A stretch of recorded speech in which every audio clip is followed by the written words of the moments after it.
Alléluia. Nous méditons ce matin dans le livre de Lévitique.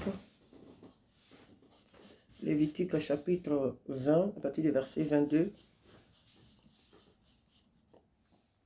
au verset 26. Alléluia. Nous méditons la parole. Vous observerez toutes mes lois et toutes mes ordonnances et vous les mettrez en pratique afin que le pays où je vous mène, pour vous y établir, ne vous rejette point. Vous ne suivrez point les usages des nations que je vais chasser devant vous, car elles ont fait toutes ces choses et je les ai en abomination. Je vous ai dit, c'est vous qui posséderez leur pays. Je vous en donnerai la possession. C'est un pays où coule le lait et le miel.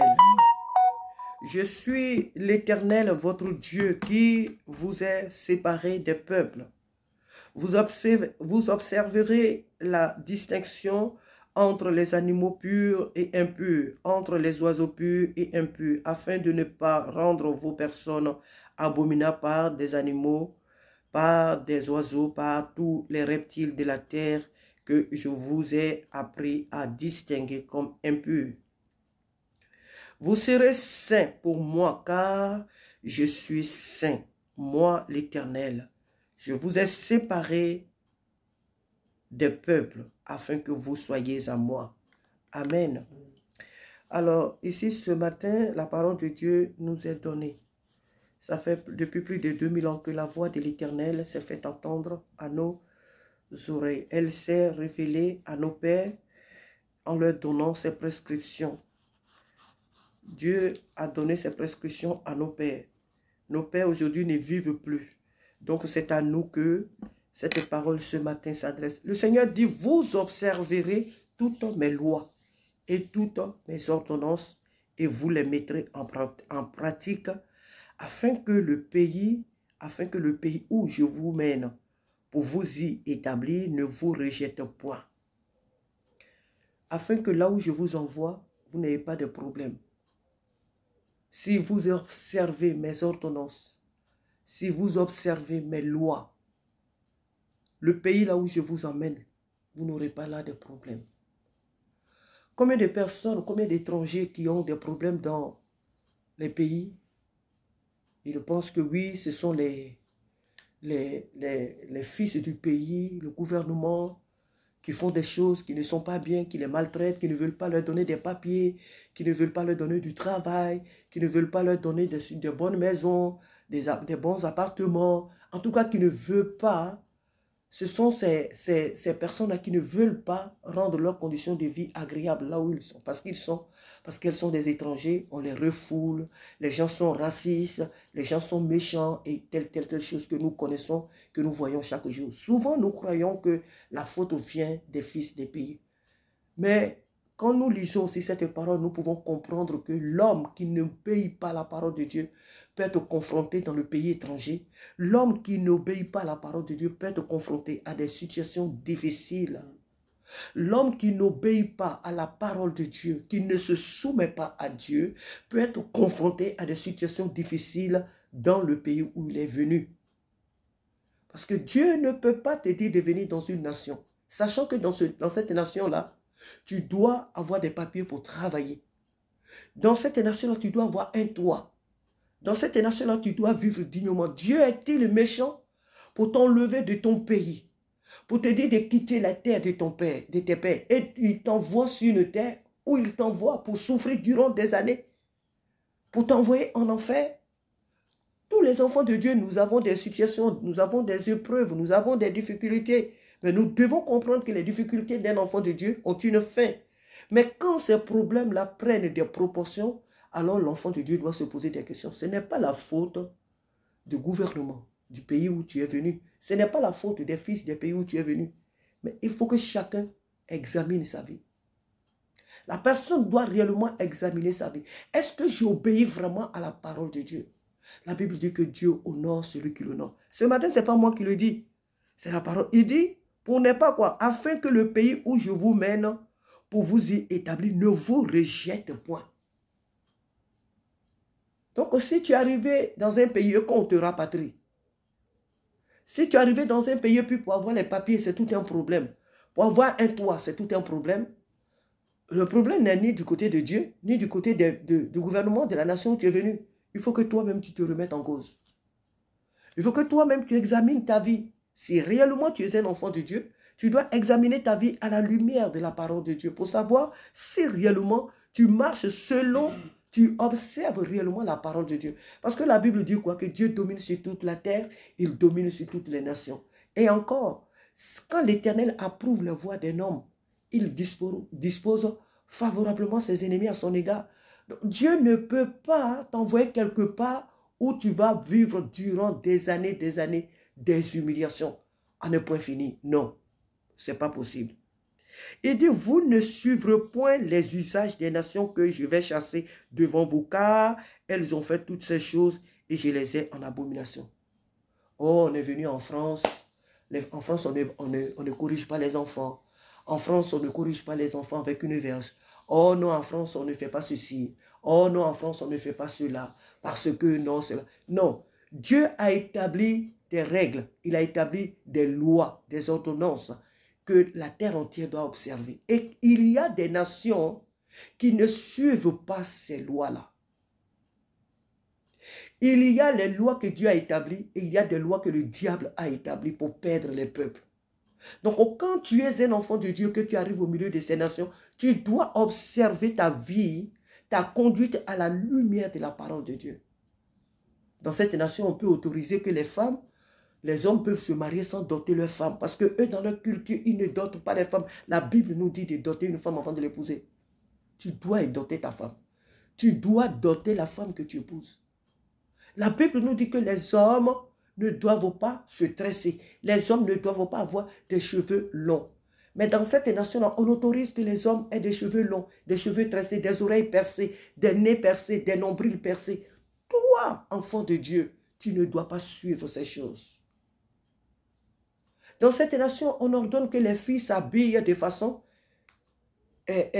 à découvert. C'est-à-dire que les femmes peuvent porter des mini-jupes, des femmes peuvent porter des pantalons qui serrent vraiment leur corps. Des femmes peuvent montrer leur poitrine où tout leur sein est complètement au dehors. Des femmes peuvent se maquiller à l'extrême. On autorise aux femmes de coucher avec leurs hommes avant qu'ils n'arrivent au mariage. Sous prétexte que ce n'est pas possible qu'une fille soit vierge. Qu'aujourd'hui le monde est modernisé. Donc, vous n'avez pas à suivre ces choses. Une fille doit avoir un petit copain. Ce n'est pas normal qu'une fille, un jeune homme soit une petite copine. La Bible nous défend ce désordre-là. Ce sont des abominations. Et la Bible dit ici que c'est à cause de ces choses que Dieu a en abomination ces nations. Où l'homme couche avec l'homme, la femme couche avec la femme, les êtres humains couchent avec des animaux. Où on autorise les femmes à avorter. Les avortements, on légalise les assassinats. Les avortements, c'est un assassinat. C'est un meurtre devant Dieu. Où ces lois sataniques sont légalisées. Toi, un enfant de Dieu qui est au milieu de ces nations où Dieu t'a envoyé, est-ce que tu dois suivre les pratiques de ces nations-là? Dieu dit non. Dieu dit non. Vous ne suivrez point les usages des nations que je vais chasser devant vous, car elles ont fait toutes ces choses et je les ai en abomination. Je vous ai dit, c'est vous qui posséderez leur pays. Je vous en donnerai la possession. C'est un pays où coule le lait et le miel. Je suis l'Éternel, votre Dieu, qui vous est séparé des peuples. Il dit, je vous ai dit, c'est vous qui posséderez leur pays. Pourquoi aujourd'hui la plupart de notre jeunesse est remplie dans les prisons? Pourquoi aujourd'hui la plupart de nos jeunes gens sont remplis dans les rues en train de s'entre-déchirer, en train de se tuer, en train de commettre toutes sortes de violences, le vol, la drogue et tout ça là? Pourquoi ils ne possèdent pas les nations au milieu desquelles Dieu a envoyé leurs parents? Pourquoi? Mais parce que les parents n'ont pas voulu éduquer les enfants selon la parole de Dieu. Parce que les parents eux-mêmes ont rejeté Dieu. Parce que les parents ont voulu se conformer aux pratiques de ces nations. Alors, leur désobéissance a livré leurs enfants aux démons. Au lieu de posséder, posséder ça veut dire quoi? C'est pas que quand vous possédez, les fils du pays qui sont justes n'auront plus rien, non. Mais ça veut dire que les fils du pays, les enfants de ces pays-là, parce que Dieu leur avait donné leur pays, Dieu leur avait donné ce pays où coule le lait et le miel, mais ils n'ont pas voulu, prendre ce que Dieu leur a donné. Ils ont voulu pervertir la loi de Dieu. Ils ont choisi de désobéir à Dieu. Ils ont préféré se détourner de Dieu. Ils ont préféré la rébellion que la soumission à la loi de Dieu. Dieu les a rejetés. Même s'ils sont dans leur pays, Dieu les a rejetés. Et Dieu leur donne leur part, Dieu la donne aux étrangers. Donc, posséder le pays, c'est accéder à de hautes fonctions. Posséder le pays, c'est avoir aussi les belles maisons de la nation. C'est aussi être aussi dans la politique de la nation. Être là où on décide. C'est accéder à des hautes fonctions dans le pays. C'est avoir des âmes pour le Seigneur dans le pays. C'est prêcher l'évangile. C'est avoir des âmes pour le Seigneur dans le pays. C'est ça, posséder le pays. Sauver des vies pour le royaume des cieux. Avoir des âmes pour le royaume des cieux. C'est ça, posséder le pays. Ce n'est pas des épreuves à des points finis. Souffrir pour trouver du travail, c'est un problème. Pour trouver une école, c'est un problème. Pour avoir une maison, c'est un problème. Pour avoir des papiers, pour circuler librement, c'est un problème. Non. Non, non, non, non, non. Lorsqu'un enfant de Dieu connaît ce genre de choses, il doit se remettre en cause. Le Seigneur dit, vous observerez la distinction entre les animaux purs et impurs. Ici, les animaux ici, c'est vrai que dans la réalité, dans l'Ancien Testament que nous lisons ce matin, c'est vrai qu'il y a eu des temps où ces choses ont été pratiquées, mais sur le plan propre, au sens propre. C'est-à-dire les animaux impurs, le porc, ce genre de choses, c'est vrai. Mais nous devons comprendre qu'aujourd'hui, sous la grâce, le sang de Jésus a tout sanctifié. Donc ici, les animaux ici, nous pouvons les représenter ici en des esprits impurs, des entités, des forces du mal, des choses que les enfants de Dieu, parce que Dieu nous interdit tout simplement de collaborer avec le péché. Jésus l'a dit dans les épîtres, dans les évangiles même, plutôt. Il a dit, ce n'est pas ce que mange l'homme qui le rend impur, mais c'est ce qui sort. Donc ici, les animaux que Dieu a créés ici, au jour d'aujourd'hui où nous sommes sous la nouvelle alliance, ce ne sont pas les animaux qui nous rendent impurs. C'est ce que nous-mêmes, nous avons dans le cœur que nous faisons sortir. Voilà ce qui nous rend impurs. Les animaux que nous mangeons ne nous rendent pas impurs. C'est ce qui sort de notre bouche. C'est Jésus qui l'a dit, ce n'est pas moi qui l'invente. C'est ce qui sort de notre bouche qui nous rend impurs. Car c'est de notre cœur que sortent les calomnies, que sortent les diffamations, que sortent les mensonges, les mauvais, les faux témoignages, les jalousies, l'hypocrisie, la méchanceté, l'idolâtrie. C'est du cœur de l'homme que sortent ces choses. Ça n'a rien à voir avec les animaux. Donc ici, dans l'Ancien Testament, Dieu prend l'image de ces choses, il les représente comme des choses impures. Mais lorsque Jésus vient, et comme la parole de Dieu nous dit que l'Ancien Testament était l'ombre des choses à venir, quand Jésus-Christ vient et qu'il met les choses dans leur contexte, il nous révèle que ce ne sont pas ces animaux-là qui rendent l'homme impur. Non, c'est ce que toi tu fais chaque jour vis-à-vis de ton prochain, vis-à-vis de Dieu qui t'a créé. Le péché que tu pratiques, que tu ne veux pas laisser, le péché que tu cachottes, le péché que tu pratiques, voilà ce qui va t'éloigner de Dieu. Ce n'est pas en mangeant un porc, ce n'est pas en manger un aliment non caché, ce n'est pas manger un oiseau, ce n'est pas manger un serpent comme un animal. Ce n'est pas ce qui te rend impur. Ce qui te rend impur, c'est les actes que tu poses, la disposition de ton cœur, la mauvaise disposition de ton cœur. C'est ce qui te rend impur.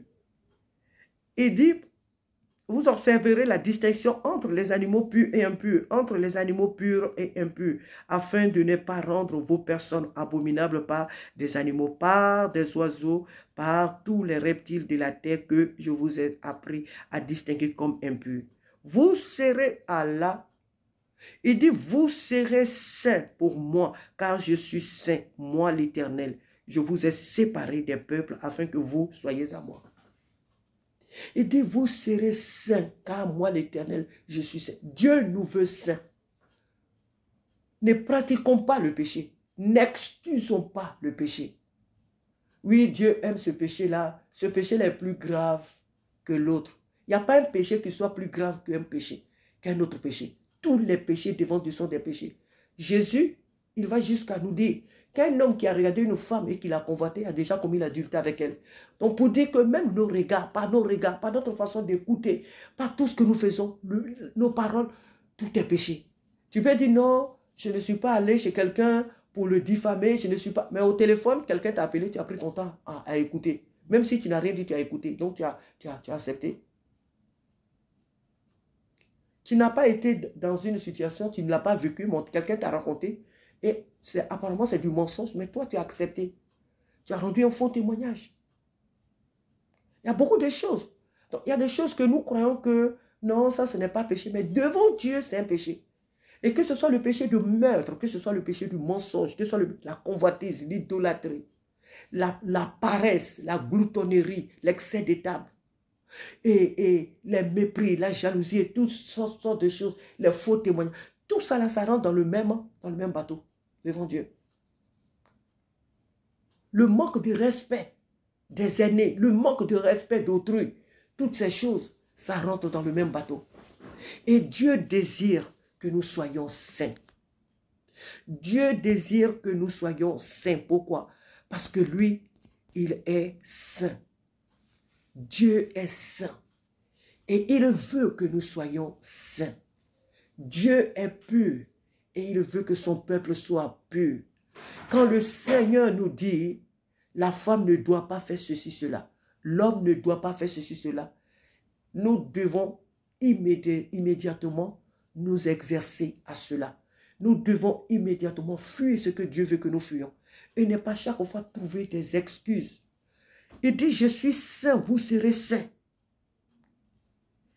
Il dit, car je suis saint, moi l'Éternel, je vous ai séparés des peuples. Je vous ai séparés des peuples afin que vous soyez à moi. Dieu nous a mis à part pour lui.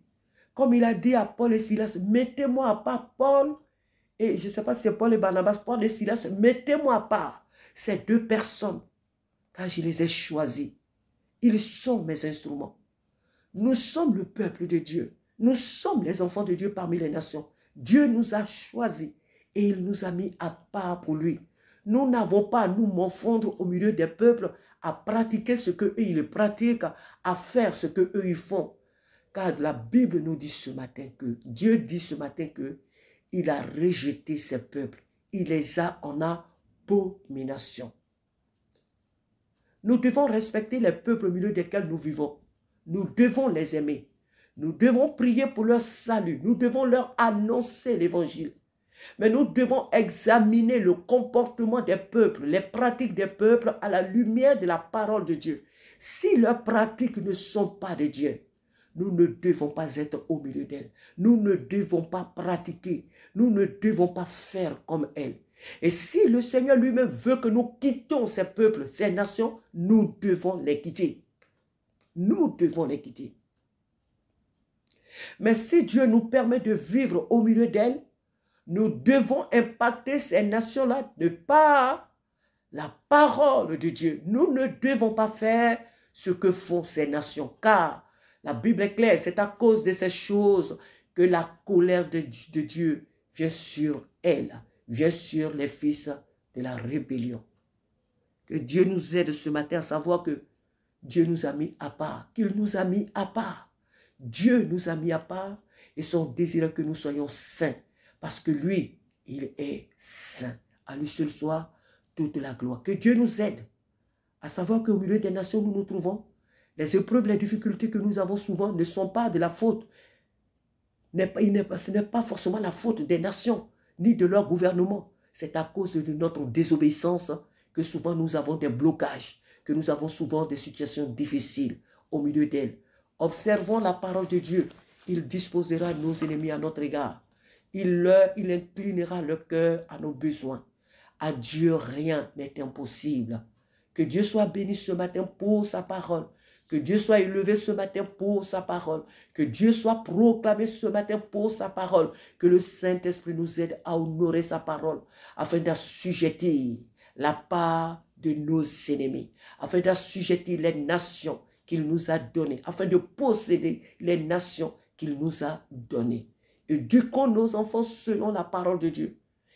Aimons Dieu, craignons Dieu au milieu des nations et ne nous livrons pas à leurs pratiques. Que Dieu nous aide à savoir que nous sommes mis à part. Dieu nous a mis à part pour lui appartenir. Il est saint, alors soyons saints au nom de Jésus-Christ. Alléluia. Alléluia. Que le nom du Seigneur soit béni ce matin. Amen. Amen. Seigneur Jésus m'a sauvé. Seigneur Jésus m'a sauvé.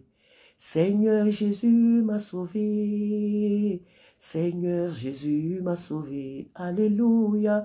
Sa croix est devant moi. Je ne peux plus jamais retourner. Sa croix est devant moi. Je ne peux plus jamais reculer. Seigneur Jésus m'a choisi. Seigneur Jésus m'a choisi. Il m'a choisi. Seigneur Jésus m'a choisi. Il m'a choisi. Seigneur Jésus m'a choisi.